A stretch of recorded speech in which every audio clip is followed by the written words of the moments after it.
Audi 3-liter diesel air bubbles in fuel line. The possible problem you have in return line. These bubbles come from return line.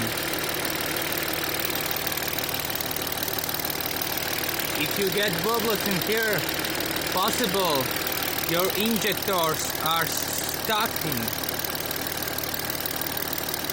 and it's bad for high full pressure pump, because return fuel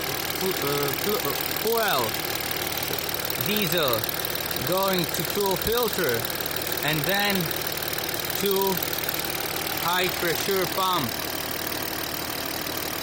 and air bubbles is very bad for diesel full system. No fault code, hard start.